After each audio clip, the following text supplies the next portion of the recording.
here it is for you guys. Enjoy. Welcome to the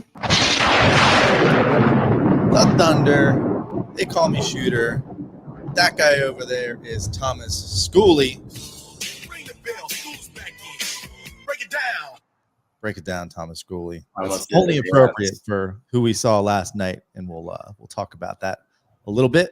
But I don't want to wait because we have a guest waiting in the wings here. A lot of folks out there might know this guest from Sticks of Fire or on Twitter, formerly known as Twitter.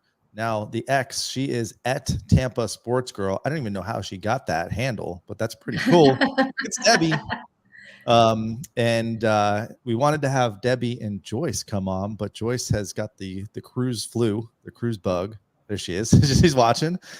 We wanted to have them come on and kick off the show because we didn't have too many hockey games this week with this little mini bye, but there was a cruise over the weekend.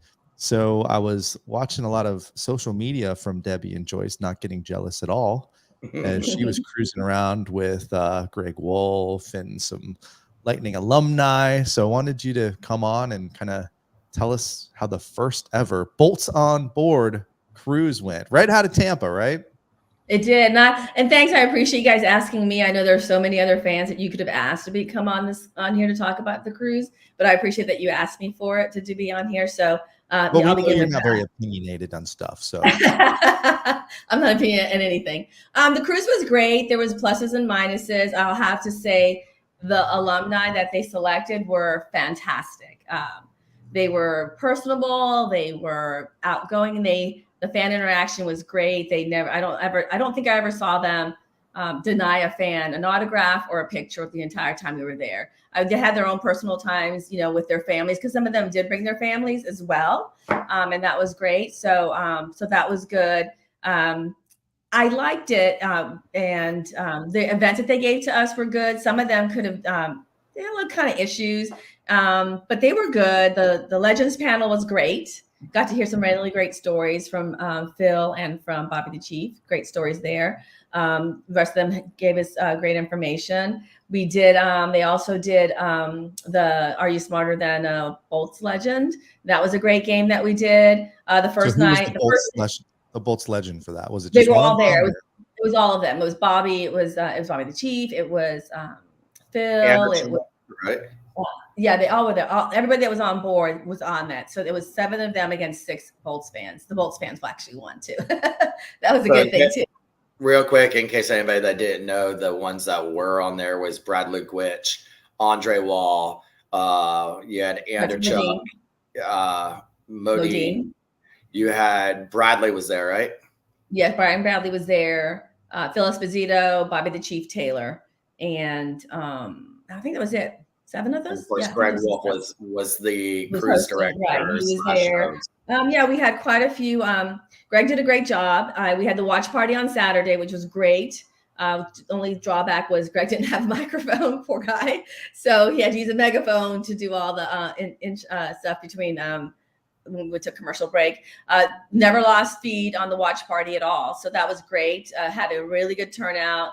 They had a sports bar there called, I keep forgetting the name. It's an Irish bar, and it faced the atrium. So they had a big screen. So it was on the big screen. So you could sit in the bar, in the sports bar, or go down to the atrium to watch the game. So that was a really, really good turnout. Excuse me. I'm also getting over a cold.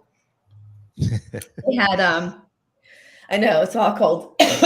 We did the Stanley Cup. Pretty good game on Saturday too. So you guys had a lot to cheer about. Yes, I did.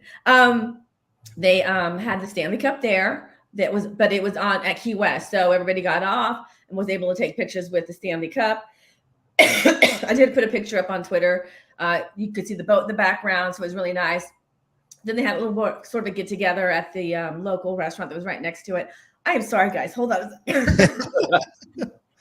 So everyone that was on the cruise has this cough now. It was so good. She is so choked up about this. But in case you didn't see pictures, Debbie is one of the ones that is always tweeting. So there wasn't much of that trip you didn't get to see from some way from her.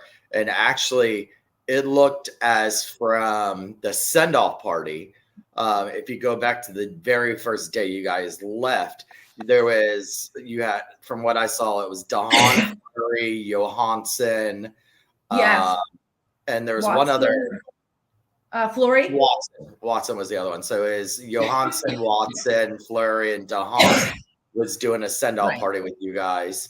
And it looks like you guys got some pucks there, or at least some people won some pucks there. They did raffles there. They got pucks, they got sticks. I think, yeah. I mean, I wasn't really paying attention, but yes, they're doing the raffle off. So it was more like get together. Gabby Shirley was there doing the interviews with the players. So Gabby Shirley was there. Greg Wolf was there as well. It was only like an hour long before we got on board. And then once you got on board, I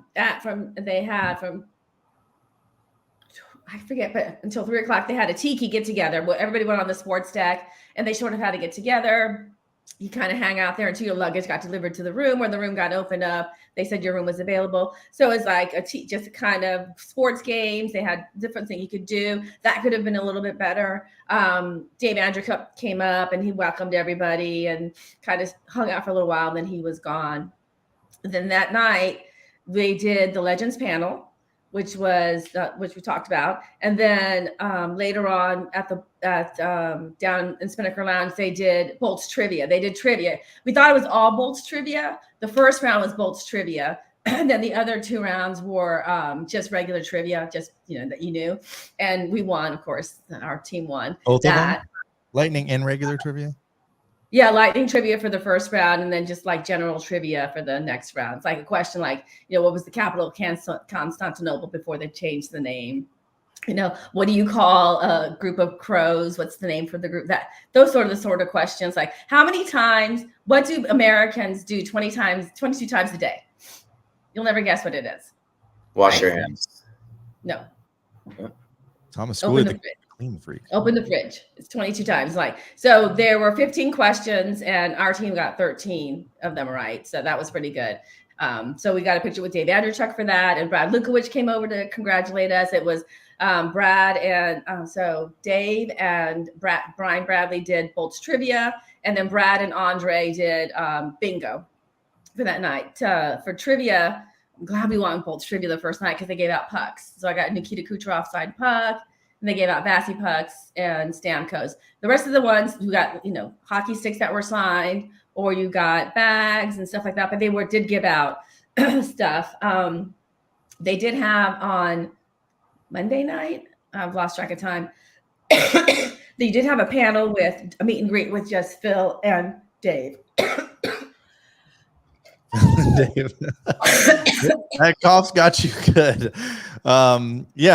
We saw the pictures. We saw the picture with you and Joyce and Andrewchuk. Did you get to have a alcoholic beverage with Andrewchuk? Because I feel like Andrewchuk is a beer. But with Brad Lukowicz we did. With Brad we did. Okay. What about my guy Andre Waugh? Oh wow. Yeah, I didn't take pictures of this, but they were in the Spinnaker Lounge on Saturday night, and they were having a very, very, very good time. I'll say that much. They were all personable. I mean, and they were just having a good time, and everybody could walk up to them and take pictures. There's so many pictures that you can see. There's a Facebook page for the people who went on the cruise, and that's where most of the pictures are at, in that Facebook group page. And so, unfortunately, you probably aren't going to see a lot of those pictures because it is a private group. I mean, I tried to put as many pictures out online on social media as I could because I don't think as many people are on social media the way that I'm on social media, which is just a borderline obsession. So I tried to put it on there just so people could see what was going on. There are a couple of reasons I think it's a good event. There could definitely be better. There are definitely things that they could do a lot better, but I think it is an event that fans would really enjoy going to. They really would. They could have more fan interactions, like meet and greet just for the fans alone. But what I met a lot of fans that had never met, but I would have loved to have like a really nice, good get together. Walk around. Who are you? You put name tags. Oh, this is you. I remember you. I see your picture. I see your post. That sort of stuff. That would have been something that I would have liked to have seen. All the alumni stuff I thought was really, really good. That they did with the alumni was really good. I thought so. The production could have been better. Greg did the Legends trivia, the watch party, and he did the Are You Smarter Than a Legend? Bolt's Legend. Those are the only ones that he did. So there were other events that he didn't host. He didn't host Bolt's trivia. He didn't host a couple of things. And I don't know if that was just the way it was supposed to be. I don't have any background on how that works, but I was a little bit surprised that he didn't host as many things as I thought he would host. So Greg And needs a little bit of time off, okay. In case people didn't see, during this cruise was also Greg Wolf's wedding anniversary. Yeah. Right. So he did get to. His wife was on the cruise with him. They got to spend some time together, which was really cool. That this all coincided with it, and that he was able to get some time there with his wife and be able to do some of the own things and not. But yeah, I've got to talk to probably about 10 to 15 people that went, and you guys really all have the same complaints and the goodness. Everybody loved Walla and Brad. They said they were double fisting almost the whole time. That if you saw them, they had beers in both hands. Talking to some last night at the production. Of course, it was the first thing. So those things can change, and we saw this with the carnival over the years. We saw this with Fan Fest over the years. Your first one kind of really shits the bed, as they say.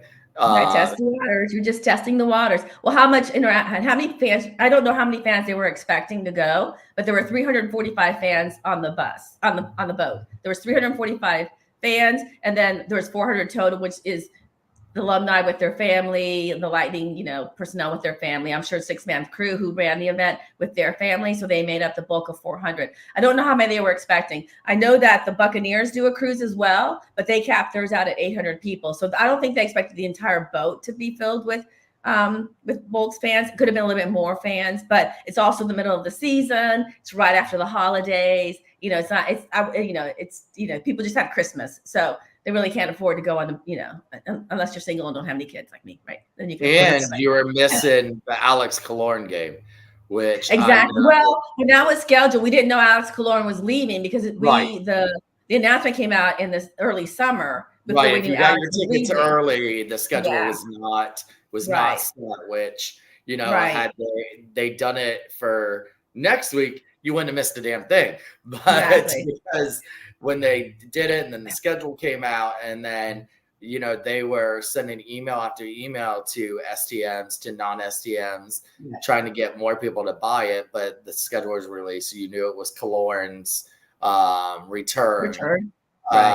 You knew there was a couple things going on at the arena that you were going to miss.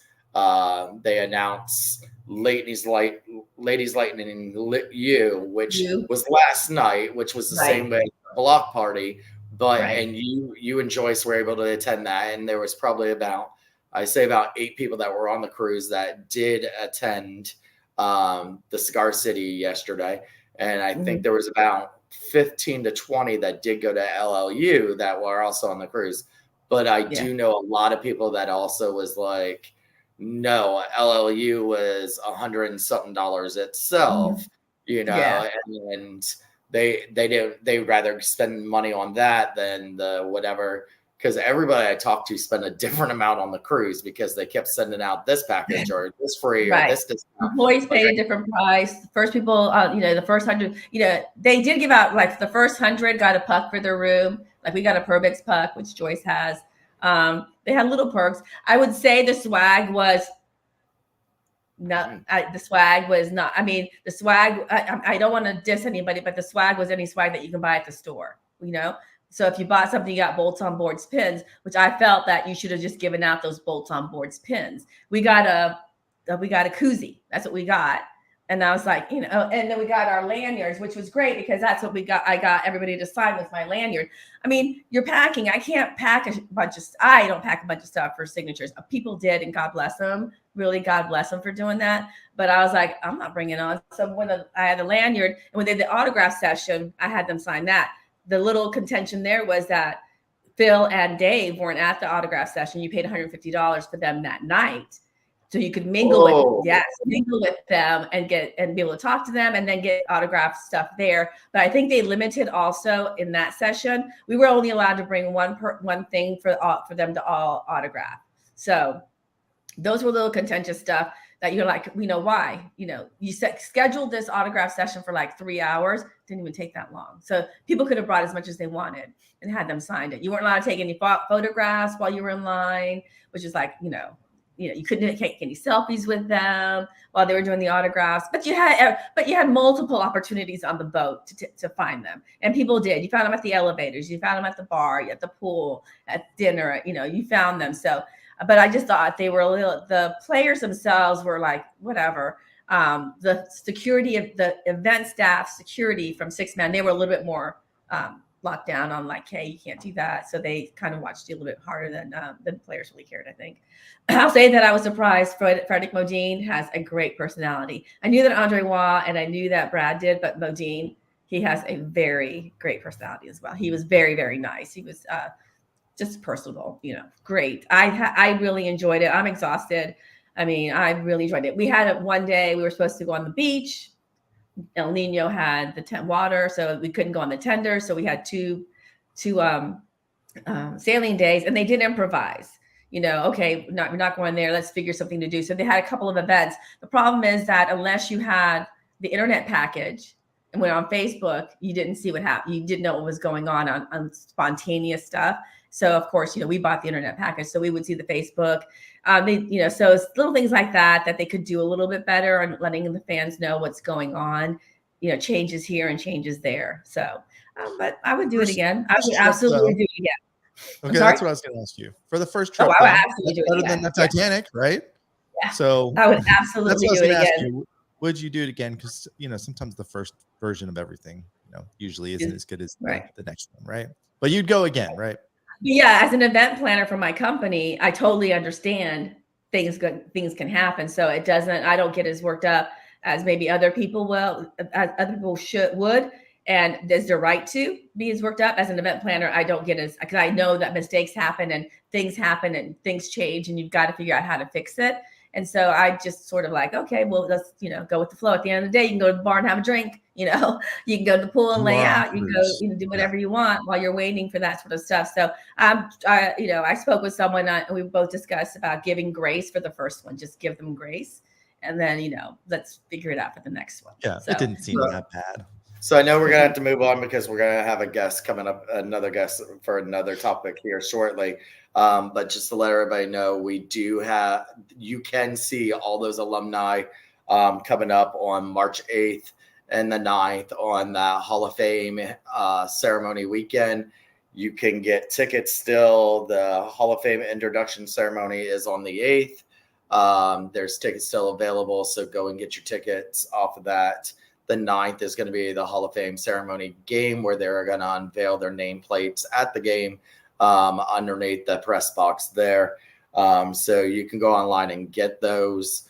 We got about 10 minutes before we're joined by another guest. Do we want to talk about the block party last night? Yeah, that's what I was going to say. We saw Debbie and Joyce last night at the block party, and a pretty good surprise guest. They already released the episode today, so everyone already knows and saw pictures last night, I'm sure, from Tampa Sports Girl.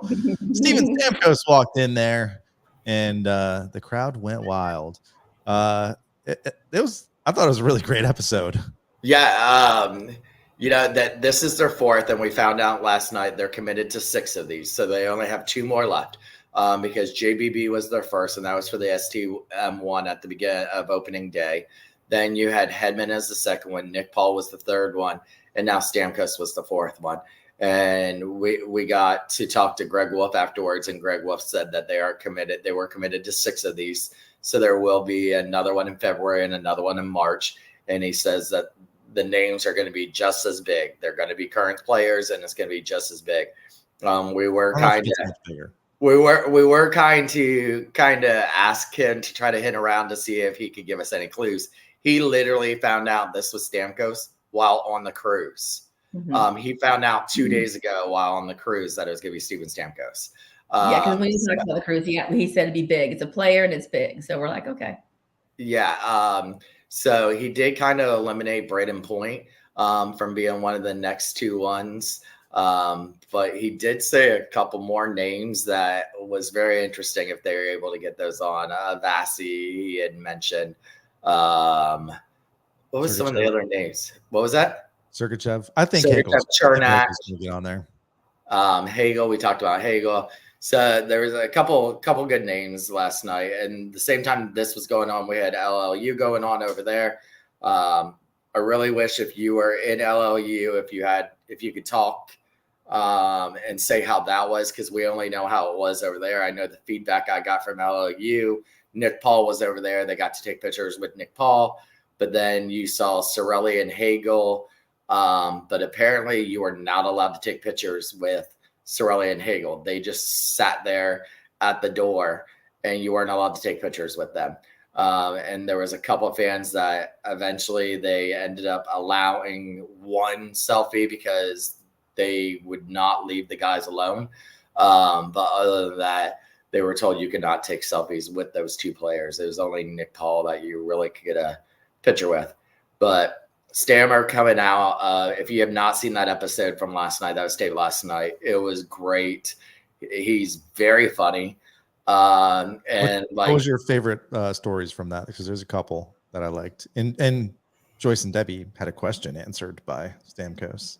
Well, they did not answer any questions that had anything to do with contracts. And that's the only thing. But they did say earlier yesterday, JBB said he is not going to get traded. And by the way, Stamkos was talking, it sounds like he's going to be back next year. Yeah, and I don't like – that was the one thing I don't like. Brian Breezeball was there. He's always there. And he always reads the questions first before they get set up to I know 2 other people's question. They did ask about, the whole thing going on with it. Mine was just, do you see yourself retiring as a Bolt? But anything that had anything to do with contract or anything, they nipped that at the bud and held those to the side. Debbie, what was your question again? Yeah, it was surprising because Greg, it was which of all the players that have left and returned since the Stanley Cup 2020, which video tribute was the most emotional for you? That was my question. Hey, killer. I know. I know. Talking about that, and I thought, oh my gosh, he's going to touch on that subject. That's the question that I asked. So that's the question that I was wondering which one was the most emotional, touched him the most when they did the broad. We thought Joyce and I thought they were just kind of like said you just like named 5 players pretty much. Yeah. But I thought it was good. I thought it was the story about the jet ski. I'd never heard that before. And again, yeah, that was really good. I won't spoil it. You guys can go watch Block Party. It's on YouTube. I thought the little highlight today that they put on there about him hitting the puck across the football field. I thought that was a good story. Yeah. Yeah, and it was a good reminder. I knew this back in the day, but Gary Roberts was such a huge influence on Stamkos when Gary Roberts was playing here when he was my age in his 40s. And Stamkos was an 18-year-old that got drafted and then started to train with him. It seemed like it had a lot to do with kind of him, having so much success in the NHL, and he still trains with him in the off season. And he talked a lot about being a captain, being a leader of the team. So it was really cool to go. I probably wouldn't have gone if my buddy Thomas Schooley didn't invite me to go. And I'm glad he did, because I'm probably going to go to the rest of them now. And I liked how he says in his mind, he doesn't realize these are captain things. Like when someone plays their first game and stuff like that, and they're like, oh, I looked up to you as a kid. I idolized you as a kid. And he's like, I don't even think about how I did that with Marty and Vinny when I was growing up.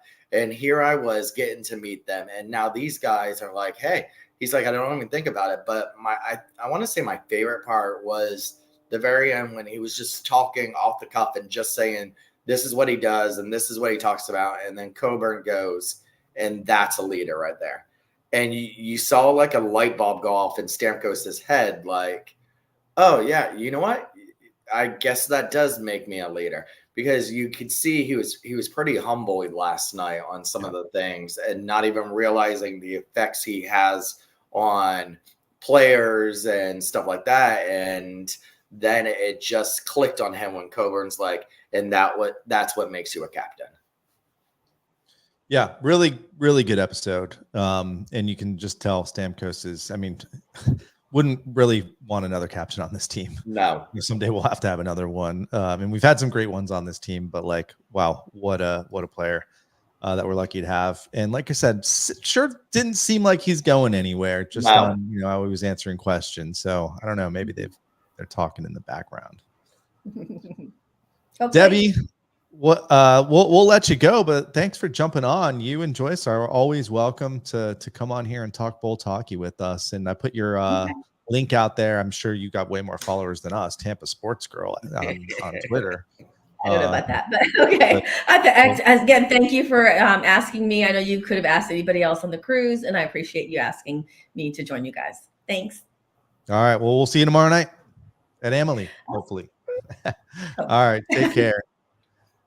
Okay. Well, we've got another guest waiting in the wings. One of the reasons why I started this show is I watched this guy on the internet, and he was on the sports web, and I was like, the sports web, that sounds like an evolution, and it was an evolution, and he's still going. So, you know, Peter Blake and Buck What You Heard, that was on last week. These guys kind of led the way to this show actually happening. And I met him. I got introduced to him when we were doing the 98ers podcast, and he had come on and talked to us during those things. And then he's done a couple episodes here with us on We the Thunder podcast. And he's always been a supporter of us, no matter, you know, the good, the bad, the ugly. He's always been out there, and a lot of people will see him out there as the Rolex reporter. So bring him on out. So bring him on, Peter Blake from the sports web. Peter, we had to have you on because we're both really excited about the Bucs this season, and you know, continuing to go another step forward. So we figured the Lightning are on this little kind of bye week. They haven't played since Saturday. They don't play till tomorrow night. So let's talk about the Bucs a little bit. Change of pace on this show. I usually do not allow this. This is strictly a Lightning show, but we got to talk about the Tampa Bay Buccaneers this week. What's going on? How did they manhandle the Philadelphia Eagles on Monday night? Defense, guys. Thanks a lot for having me here on the show. It's always a pleasure, and it's been a long time since I've been on here. We're going to get you guys on the sports web tonight, but you're exactly right. You go out to Raymond James, and, you know, that third week versus Philadelphia, it's all Philadelphia Eagle fans. You go out there on Monday night, you know, being credentialed media with the JP Peterson show, just dropping names there. And the electricity of the crowd is just amazing in itself. And Bucs fans were ready for it. Todd Bowles' defense was ready for it. Baker Mayfield was ready for it. This team absolutely clobbered the Philadelphia Eagles the other night, 32-9. So it was impressive. And you could see this happening. A lot of people, you know, most pundits picked the Bucs because the Eagles lost 5 out of 6. The Bucs were winners of 5 out of 6. So both teams going in, you know, two teams going in opposite directions. Bucs going in the right direction right now. And I think, again, a lot of national media thought this team was going to be, 2-3 win team. Peter King, eat your heart out. Baker Mayfield just performing out of his mind. So what's going on right now? Playoff football. Playoffs is what's going on right now. It's crazy because nobody thought the Bucs would be here, myself included, and here we are. I gotta say, I was one of the ones. I was one of the ones that were excited about the Baker Mayfield pickup. If anybody that asked me at the beginning of the season, I loved the signing of Baker Mayfield. I really felt this was his redemption season, and this was it for him. It was his last stop. If he didn't make it here as a starter, he was forever backup, maybe even a third string. So I really thought this was going to be where he had to do it. So I was happy to be on this Baker Mayfield train. And I can say going into the playoffs, I think the Philadelphia defense really got exposed a lot in those last couple of weeks. And I'd seen a couple of people talk about that this was the perfect defense for Baker Mayfield because he likes those little passes, those little deep passes and the little drop passes.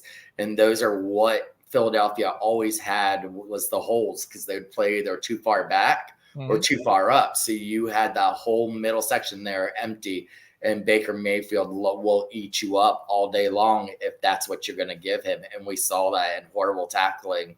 And it just started with a little pass, and then the players did the rest. And some that you had been quiet and who you saw, you see it more on the pages than I do because I follow more Lightning pages. But the Bucs pages that I was on, get rid of Auden sucks. And then here we go. And then we had so many of the young guys actually getting in. It was really great seeing it spread out. Godwin just got in right at the end. Nothing really from Mike Evans, which was a shocker. But you had this like every 4 games you had where Mike Evans and Baker Mayfield do not connect. But then the next week they raise hell. So that's where the Lions are going to have to deal with this coming week is a Mike Evans retribution from last week's game. And I think you hit the nail on the head. I mean, if you're going into the game scoring 32 points and Mike Evans and Chris Godwin is both shut down, you're saying I'm crazy. What do you want, Peter? What are you taking? What are you taking, Thomas? What are you taking, Shooty? I mean, honestly, those guys got both shut down. Godwin catches a touchdown later on in the game, but you got players stepping up like David Moore. Not Dave Moore, the former tight end. David Moore, who played for Seattle. Right, who? Exactly. Trey Palmer, a rookie, taking it to the house. I mean, that's the reason why you're so excited about this kid. You got contributions by Cade Otton. Otton, by the way, surpassing Gronkowski when it comes to postseason catches. Gronkowski in the Super Bowl only had 6 catches. Of course, 2 touchdowns there, I believe. But Cade Otton showed out the other night. And you look at this Lions defense up front. To me, they're not as good. I don't think the Lions are that good up front. They got Aiden Hutchinson. But besides that, I mean, really, what else do they have? And if this offensive line, which has been, much maligned by Bucs fans, much maligned by the Tampa Bay sports media, if they can get Baker Mayfield 3 to 5 seconds to throw the ball, guys, I definitely think they can score some points in this game. This could be a shootout. But I tell you right now, you got to like the chances of Todd Bowles shutting down Jared Goff. I get it. He had a good game versus the Rams. But this is a Tampa Bay postseason defense, not the regular season, completely different. And you could see that on full display on Monday night versus the Eagles.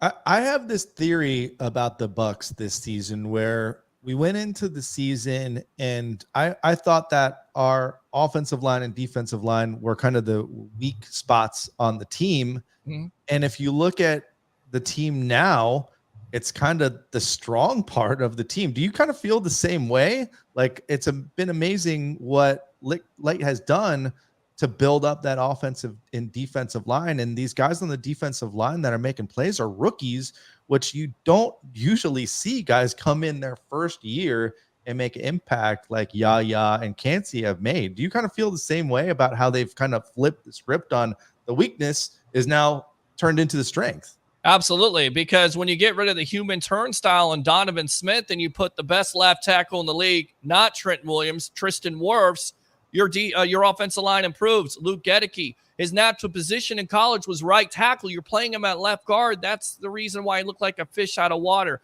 You put him in his natural position. I get it. He's given up sacks, but he's an improvement over what you had last year. Overall, the line has had their moments, but they have definitely improved over time here with this offense, putting up points with Baker, giving him the time.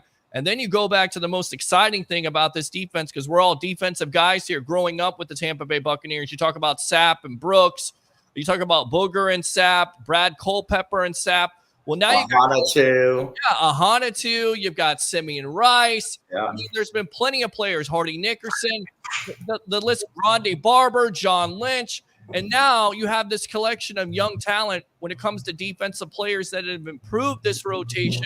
Shaq Beard on the other side, I don't necessarily think he's the same player, but Kalijah Kancey coming in as a rookie at Pittsburgh, and then Yaya Diaby in the 3rd round really showing out. And this is why I think a lot of Bucs fans not only have to be excited about Sunday versus the Lions because they can both get after it, but for the future. And then of course, doing his best Rondé Barber impression, coming to the stage, and give you a little Eminem reference. Who's the real Slim Shady? That would be Antoine Winfield Jr., who is the best safety in the league, gets snubbed by the Pro Bowl.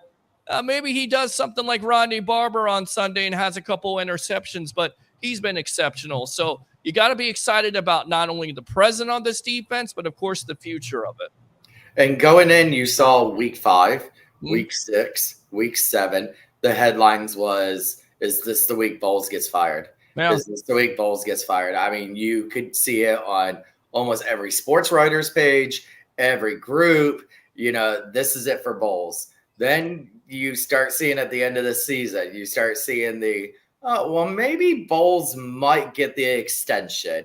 I think everybody is almost locked in on they're going to get Baker an extension, which I would imagine that's a lock in there. But now it's like, okay, Bowles really, his defense really looked good this past couple of weeks. If they beat Detroit, he gets that extension. He's already got it. He's already got it when they made the playoffs. But then you beat the Philadelphia Eagles to move on to the division round. Nobody expected that. So I definitely think he's got an extension. And I tell you right now, people say, this Bucs team is playing with house money. They are, because all the pressure is on the Lions.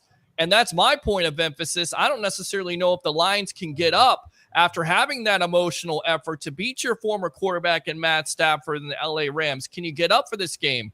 Can you go against the Bucs? The Bucs right now playing with extreme confidence. You got a quarterback that feels good in this offense. Dave Canales, your young play caller, probably had his best play calling effort there. You got all these weapons not named Mike Evans and Chris Godwin. So again, I feel like they have an opportunity here to do some big things in the coming weeks. And listen, guys, I'm just going to put it out there. I definitely think the Bucs could be in the NFC Championship game at Raymond James Stadium versus the Green Bay Packers. I think the Packers are going to surprise the 49ers with Jordan Love right now playing the way he is. I like the Bucs versus the Packers in the NFC Championship game. But I'm wrong. I'm a homer, whatever else. And I don't think at the first of the season, like you said, Shooter, that you would expect this. I mean, they were 3-1. People said, oh, this team is going to come back down to earth. They're playing in a bad division. You go 4-7. You're exactly right, Thomas. Fire Bowles. And then what happens? Baker has one of his worst games against the Atlanta Falcons when you need that on the road. But the last 2 drives, he is money. And ever since that point has happened, this team has been completely different.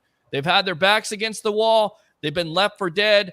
You're not going to win this stinking division. And they come out winning the division. And after that, they've been a different team. And I get it. People are going to say they didn't play well versus the Saints. Okay. Didn't play well versus the Carolina Panthers, but that's a divisional matchup. Baker's hurt.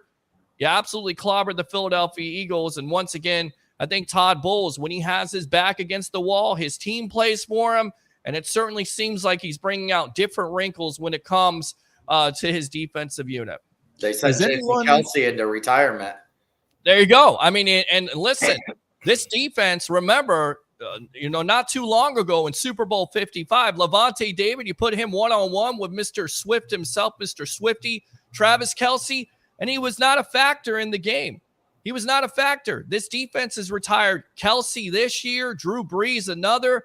I mean, they have the veteran leadership. Carlton Davis talked about it in the offseason, how they were going to wreck this and wreck that. I can't say the words here because I don't want to, curse, but they have everything. And they have all the makings of getting this done. Todd Bowles has to continue to be aggressive. You have to continue to put your foot on that pedal and leave it there. Come out, do what you do, play Bucs ball. If you're going to blitz. Jared Goff, by the way, guys, against the blitz, 6 interceptions this year. With that also being said, he has 13 touchdowns. So pick your poison. I feel like you got to blitz, and you will have some opportunities on Sunday to get some interceptions. And Stephanie points it out in the chat. If they can put the pressure on Goff, he makes turnovers. He'll throw interceptions. If they can pressure him, get pressure on him, they can get those fumbles. So a lot of this is going to come down to the defense. Now, you kind of mentioned that that section of the season, in the middle of the season, where things were not looking good. No. The Bucs looked like they were on their way out and, getting an early draft pick. And then the season just turned around and they had this amazing December. Do you think there was a point in the season or one single game that things turned around, or do you think eventually things just clicked? I know defensively they made some personnel changes that seemed to really impact the team in a good way, but do you think it was one thing, or do you think things just kind of started to click for the team? I think it was a combination of things. I think it was not only, guys getting more comfortable, not only on the offensive line, but also with the offensive scheme. And then furthermore, accountability issues, right? Devin White, whether he was injured or not playing 100%, he got sat down. I don't know what the whole issue is.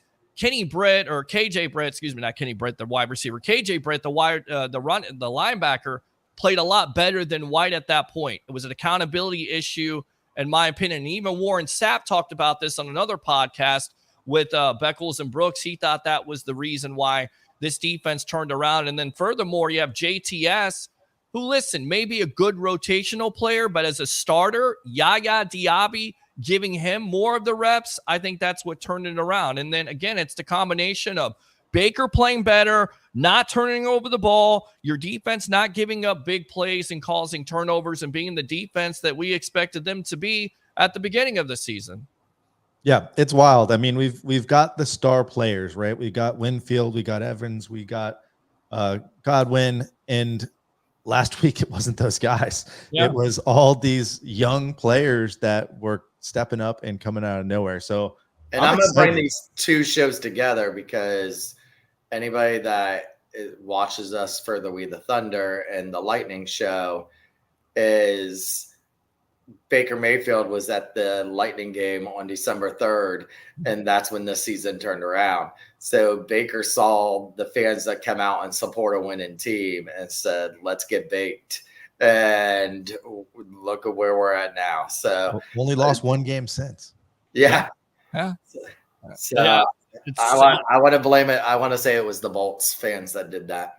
Maybe it was, and hopefully it is, and hopefully the Tampa Bay fans get an opportunity in the NFC Championship game, if it's at Raymond James versus the Green Bay Packers, to come out again and show that this is the reason why this area is Tampa Bay in the first. That is going to be a crazy weekend, Gasparilla weekend. You had the Royal Rumble, you have a Lightning game going on, you would have the NFC Conference Championship. It would be nuts in Tampa. I'll be sitting right here on my couch. I would love it, and I'd love to go to the Royal Rumble. But if the Bucs are in the NFC Championship game, listen, you can watch that on delay or watch another broadcast. I'm interested in seeing that matchup, and of course, Baker. What a big game that was, guys! Because at that point, you get to 500 because you win on the road against the Atlanta Falcons. You go against a Packer team that's fighting for their playoff lives to get in. You beat them, and Baker has a perfect rating, which has never happened as an opposing quarterback. Never. I mean, that to me was unbelievable in itself. And again, this team had their backs against the wall. Britt was starting for White. You weren't sure what to think. And that offense did everything they could to carve up that defense. So they may be meeting up again. I felt like there was a moment early in that Green Bay game where Baker Mayfield sacked, stripped. They lost the ball very early in that game. And one of the knocks that I had on Baker was he kind of got the happy feet sometime. He didn't seem to want to make that throw or make that decision. And I felt like as soon as the next drive happened, he decided he was going to trust himself and he was going to throw the ball after that. And since then, he's been in and that's when he got that first down, and he made that whole motion and that they played all night long on Monday Night Football of Baker doing that. And I thought that was the pivotal point also. And I thought that turned it around once you saw Baker get involved in there, because you saw that reaction when Brady was here, and you saw it so many times with Brady in New England. Once he got that emotional and gets that pumped up, as long as you kept the Eagles and Jalen Hurts out of that. You saw Jalen get it one time, and then the rest of the time he looked like someone had kicked his puppy dog on the side the rest of the game. And Baker had it all game long. He was looking great. Let me ask one more question because I'm going to come on later and talk to you more about the Bucs, and I have a question that I'm going to pose out there on the sports web later tonight at 10. So everyone needs to come check it out at 10 to see what I'm going to ask. It might be controversial, right? Mhm. But I'm curious. People watching the sports web out there, are they still doubting Baker Mayfield? Are they not ready for this guy to re-sign with the Bucs? To a certain degree, because there are still fans out there who don't like Baker. There are fans out there that are also wanting to see Kyle Trask play. And I just think the organization has told you so many times in so many words that they don't necessarily have the confidence in Trask. No. Because listen, guys, if they wanted Trask to start, then you move on from Tom Brady. People go, well, it's Tom Brady. No, if that's your franchise quarterback, you go with Trask at the end of the day. They didn't do that. He was never able to beat out Blaine Gabbert. He may turn out to be a quarterback. I just don't know if he's going to be able to develop here because once you sign Baker to that extension, knock on wood, hopefully he doesn't get hurt next year. But once you sign him to an extension, then I think he's your starting quarterback for the next 3 to 5 years. With that being said, are there still people out there against it? Yes, not only for the Trask reason, but also because they want one of these shiny new toys in the draft. And the problem is, and I love Bucs fans to death, they don't look at the history. The Bucs as an organization have never been able to develop a rookie quarterback. What do you mean? Jameis Winston, Josh Freeman. Like, right. I go on? It's a quarterback graveyard. Vinny Testaverde, Josh Freeman, the greatness of Mike Glennon. I mean, how many quarterbacks has this team, again, not been able to develop? But you know where they have their most success here, guys? When they get a veteran quarterback, when it's Tom Brady, when it's Brad Johnson, when it's Brian Greasy. That's when they have their Jeff Garcia. That's when they have their success. I will say one quarterback that comes to mind that had success. They let him go. A lot of Bucs fans still think there's a curse out there. Doug Williams. That was the only quarterback you could develop that took you to the playoffs. At the end of the day, you've never been able to do that. So why start it now? When you got a guy that had 28 touchdowns, 10 interceptions, he's ranked the 12th quarterback in the league with QBR and everything else. Why are you going to pass up on that opportunity to sign him? Because you got to pay him money? Not my money. The Glazers, the ownership, everybody that's a part of this Tampa Bay Buccaneer organization has shown you that they're going to pay the guys that deserve it. Baker Mayfield deserves an extension. Why not give it to him? Why start over again? And, to the people out there saying, well, you don't have enough money for Baker. It may not necessarily be all about money to get Baker to sign. Baker may like it here in Tampa. It's a nice place to live. You have your tax breaks on top of it. He knows the offense. He has that stability. He started his foundation here. Correct. And the biggest knock on Baker Mayfield to me that's unfair is how many coaches has Mayfield played for in his career? How many offensive systems has he had to learn? And we know that doesn't necessarily always turn out correct. That hurts a quarterback's development. So that's why I believe there's a possibility that even though you may have to sign him to $27 or $30 million, it's going to be cap friendly so the Bucs can go out there and actually get better in free agency, which, guys, they weren't able to do this year with the $80 million cap hit that they took from the Tom Brady stuff. And they showed that on the game the other night. I know you were at the game being all the reporter and everything. Yep. And us peons had to watch it on Monday Night Football. But they did show how many coaches, and I believe it was 8 different coaches and coordinators and stuff that he's had. Yeah. And going back to the Kyle Trask thing, it's not only a Bucs thing, it's a Florida quarterback thing. I'm a huge Trask fan because I was a Florida Gator fan. I am a Florida Gator fan. But Florida quarterbacks, whether it be Trask, Tebow, Florida State's, you have 8 more W's, Winston. There's never been Sean King, but there's never been a good quarterback from the state of Florida, any of their colleges. Yeah. Even come back to Vinny, he was from Miami. So there's never been a good quarterback come out of any of the big schools in Florida. And you're right. They could have made Trask and had him the starter. And there was a reason they went after Baker. They didn't want that. One question I do want to ask you before we let you go, Mike Evans, here or gone? He's here. And I asked Sal Palantonio of ESPN a couple of weeks ago about this, what he heard around the league and the league circles, and he said there's no way they allow him to get out. As it would be crazy in itself. Guys, can you imagine Mike Evans could go down as the greatest offensive player in Tampa Bay Buccaneer history, and you let him get out the door?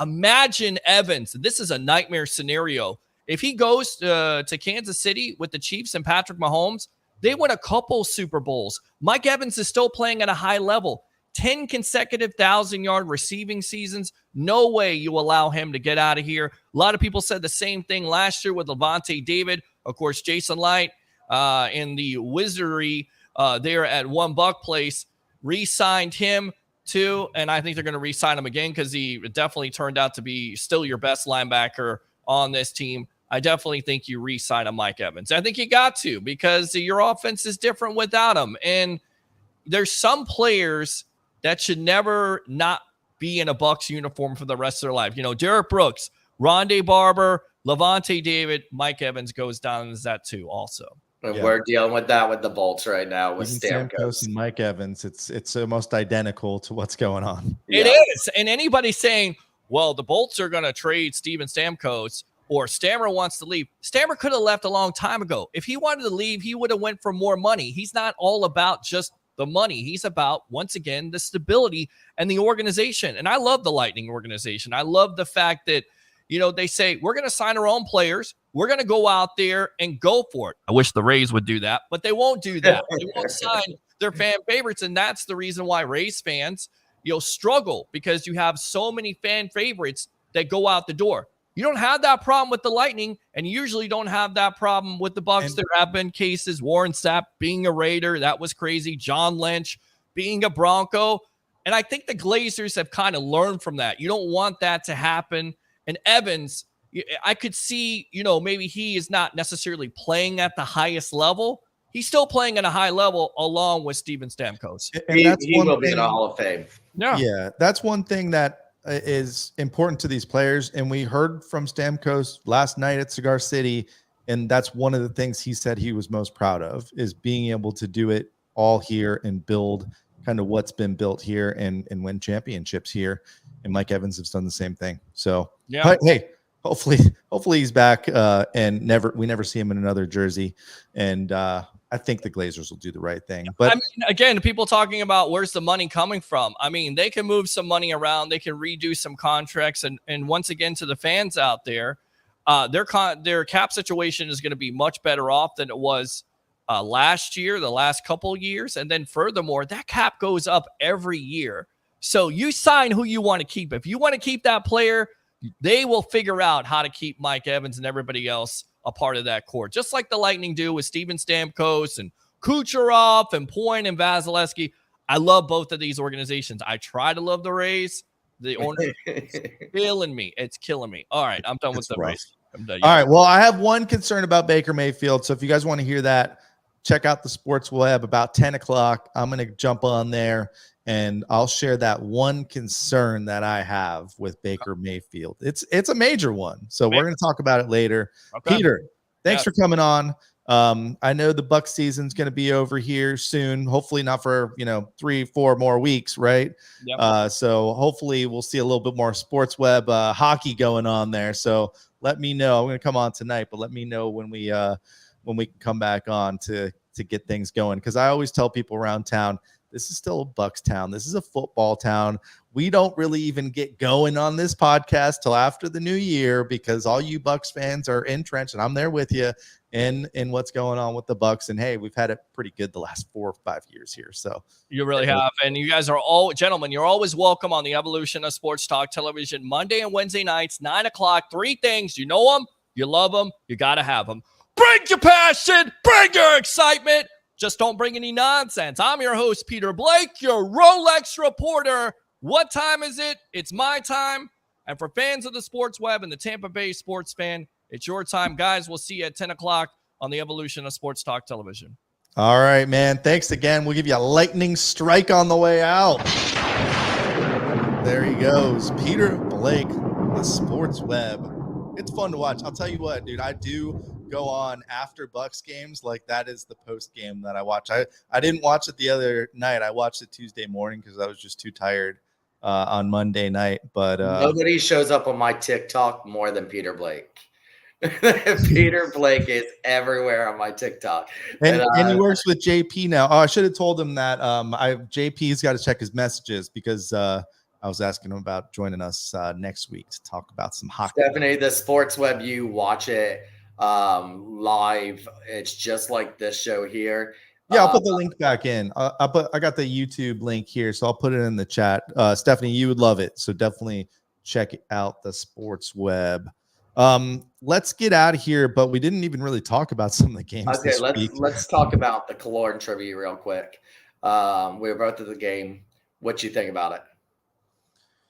I mean, I think they're all good. It was awesome. I thought Stamkos had a funny comment about Killer's reaction. I don't know. I was too far away to notice if he cried or not, but Stamkos had that funny jab at I think he cried, but just because he's not on our team anymore. Right. That's hilarious. I mean, I think they're all good. I think you got some iconic images with Killer, though, on the jet ski with the Rays jersey on, holding the Stanley Cup. Like, that kind of stuff's never going to be recreated. Yeah. So, you know, Killer awesome. was here so long. One of my favorite parts from the block party last night was when Stammer said how he loves that Killer's gone now, so Killer cannot say he's been the longest tenured player in the Bolts because he was drafted the year before Stamkos. So therefore, he was in the organization longer than Stammer and not anymore. So Stammer said he held that over his head a lot. Right. So Stammer said he loves that. He doesn't have that over his head anymore. I thought it was really, really good. I don't think I've ever seen, and I saw a couple people point this out, the player skate around the ice in the center of the ice like he did. And I thought took a skate, didn't he? He did, only down at his end. He didn't do it down at the middle. I thought you know someone's gonna take a skate tomorrow. Yeah. Maybe a couple laps knowing that guy. He ain't gonna get out of breath that easy. but I thought if anybody deserves it, there was a couple that I thought deserved a video like he did, Boyle, and I thought his was really good. I was surprised that Stammer didn't say about that one last night, but that was a little bit further out, and it wasn't one of our championship ones. But Boyle had a real good one. McDonough had a real good one. McDonough was injured when he came back, so he didn't get to do skate around. He was on the bench crying. And then Bishop and Killer. I thought they all really deserved those great ovations that they got last night, and it was pretty good. Yeah. See, Stephanie agrees. A couple laps and he will be spent for the game. We won't see him anymore tomorrow if he takes a couple of laps. Plus, the Wild are so banged up, Maroon's racking up the minutes these days playing for the Wild. He's the only one that with some NHL experience on that team. So again, if you're not going to the game tomorrow, we got the Minnesota Wild coming to town. Pat Maroon's first time back since wearing the Bolts jersey. Hey, if you want tickets, go on SeatGeek.com. You can use our code WTTPOD, $20 off your first time. And definitely a game worth going to because I think the Lightning are going to win this game. And you're going to see a good tribute to Maroon, and he's going to take a skate. And then Bogo returns too. Bogo's back, but he already left once, didn't he? So he's already got a video. I don't think he's going to get another one. That's what I said. Would he be the first one to come back and get 2 videos? Here's Coop made a little jab at Killorn too. You can tell Killorn made the comment how he will be retiring here. He has a house being built right now on Davis Island. So he will be coming here to retire. We talked to Greg about it last night. He really sees Killorn having some kind of future in broadcasting, whether it be way up there like Callahan does. Going to host the block party. Or whether it's get Coburn out and get Killorn in. We'll see. The one thing we didn't see, I don't remember seeing in the tribute, was anything about Harvard, which was shocking. I think they could have played a 10-minute tribute of just going, I'm from Harvard. I'm from Harvard. Harvard, Harvard, Harvard. So Now, do you think that was his favorite part of his trip back to Florida, or do you think his favorite part was putting the dagger in the Panthers' heart again with an overtime win, with game-winning goal when they went down to Sunrise a couple days ago after they played us? yeah, two goals, including the game winner there. Yeah. So it was nice to have the little tribute here and then go down and beat them. So it was nice to see that. All right, so 3-game winning streak. We haven't talked about the Devils game, 90s night. We had so many 90s nights last season with the whole reverse retro thing that I was kind of over the 90s night stuff, but always fun to have a theme night. The big shocker on 90s night was Glenn Denning with the 2 early goals. He was on hat trick alert. Yeah. Didn't think that was going to happen this season. But didn't pull off the hat trick. If anybody was gonna do something on 90s night, it would be the player that was closest to being here since the 90s, which was Glenn Denning. He's been a while in this league, but yeah, it was a good night, guys. Nice little night there. Yeah, Radish with the game-winning goal set up by Mr. Nikita Kucherov. Who else? What a shot by Radish to end that game, and another exciting game, very back and forth game on last Thursday night at Amalie. And then Saturday night, Killer's return video, obviously the highlight. We did have a little drama, and usually, as we always see with the Bolts, after a little drama on the ice, this team just starts to skate and play their best hockey. It was Hedman that got a little rough and rowdy. Really, it was that a-hole Thompson, who's just a goon for the Ducks, and he was just gooning it up all night. Basically lays a cheap shot on Hedman. Hedman turns around, just breaks his stick by slashing Thompson's stick, and then gets the call for that. He's all pissed off. I mean, you're gonna get the call for that, Hetty. Yeah. But then Hedman grabs another Ducks player's stick and throws it. And that, I think, is why he got the 10-minute penalty or game misconduct, whatever he got called for there. But after that, even though we went shorthanded, after that, we started to score some goals, and it was Stamkos on hat trick alert this time. Didn't pull it off.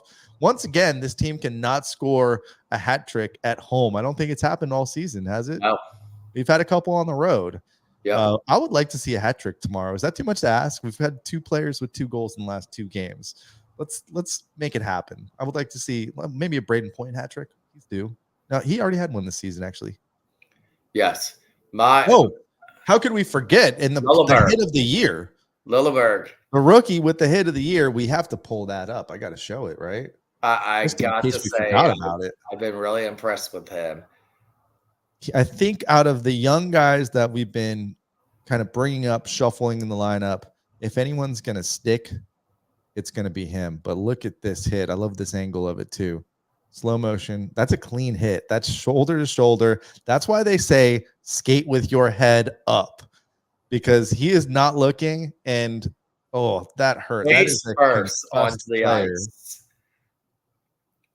Face first. Boom. Yeah. And he went down hard, and he went off the ice woozy. He barely made it to the bench on his own.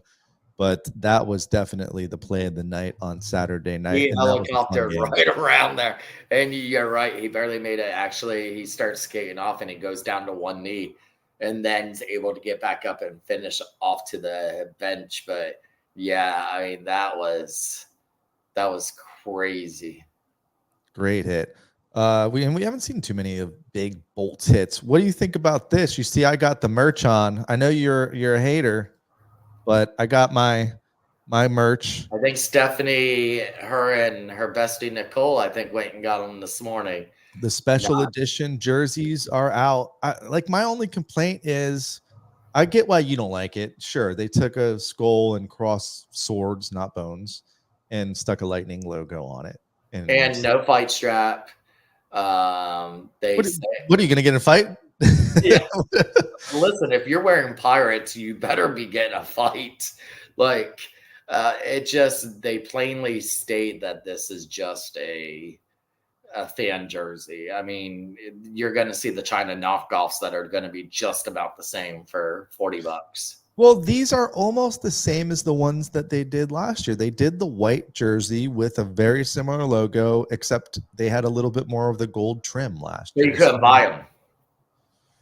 Yeah, but I see plenty at the arena Yeah, from China or wherever they're from. So, but those are available. Season ticket members got the first dibs today. There's only 1900 of them, 1902. So if you do want to get one of these, go to the Tampa Bay Sports Store online. I think it's the same time at noon. Or your best chance is to go to the stadium at noon. If you are not a season ticket member, I read that you cannot get these customized. Sorry. Yeah, it was just like the what was it? The retro ones or the Nashville ones or something like that were the same way. So if you want one of these, go to the stadium tomorrow afternoon and get there as early as you can. I don't know. They could sell out tomorrow. I don't know. Yeah, from what I'd seen posted, they had 1,000 SDMs and 900 to go. She's saying the Publix, but I'm sure she means the public. But if you want to stop at Publix on the way there and get them a pub sub, they might give you a little discount. So these are Publix. And also, because I was holding out on, what was it, Saturday night, hoping for that Stamkos hat trick to get my hat. If you do want this hat, or I think there's like 2 other versions of the Gasparilla hats, they're not eligible for the hat trick promotion. So just go buy one when you get to the stadium. So let's promote February 10th, less than a month away.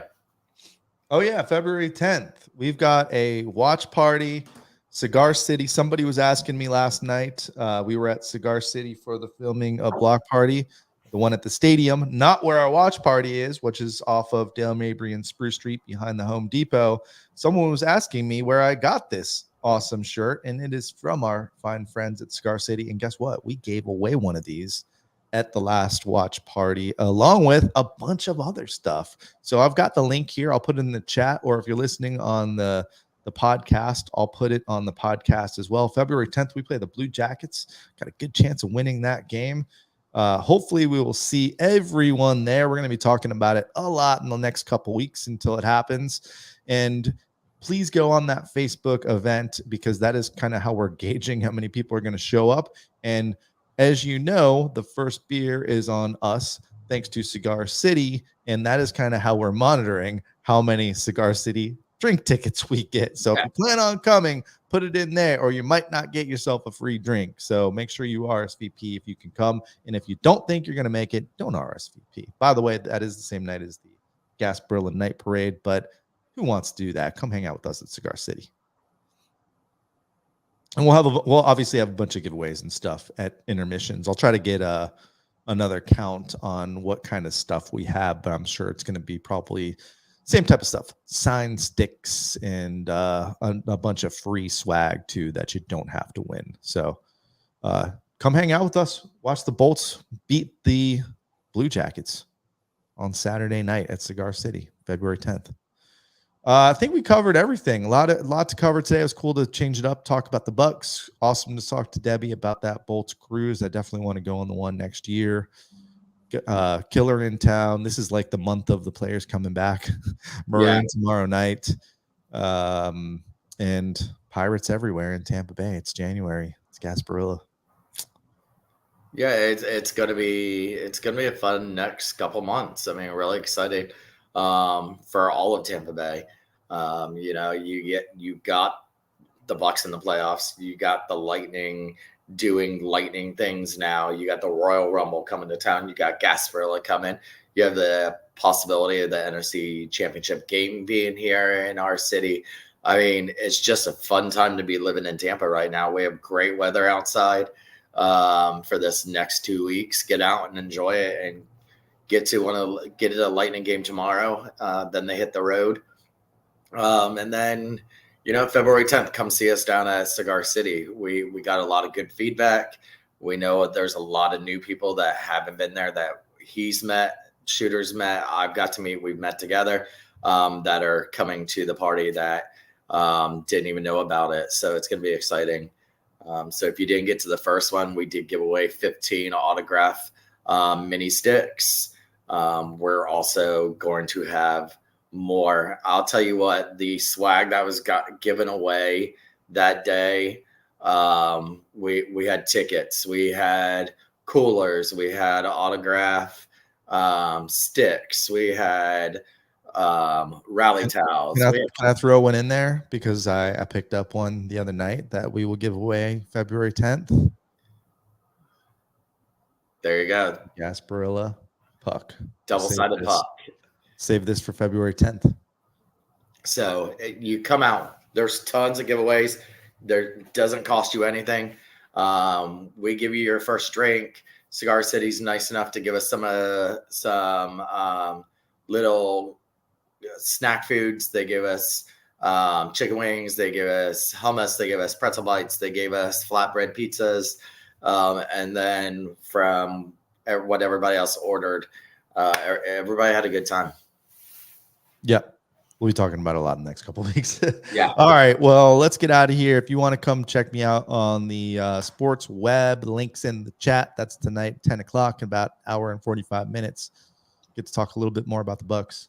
Until then, we'll be back next Wednesday, maybe with JP Peterson, to talk a little bit more about what's going on with Bolts hockey. We're on a 3-game winning streak. I think we can keep it going looking at the schedule ahead this week. So we'll be back on Wednesday night, same place, same time.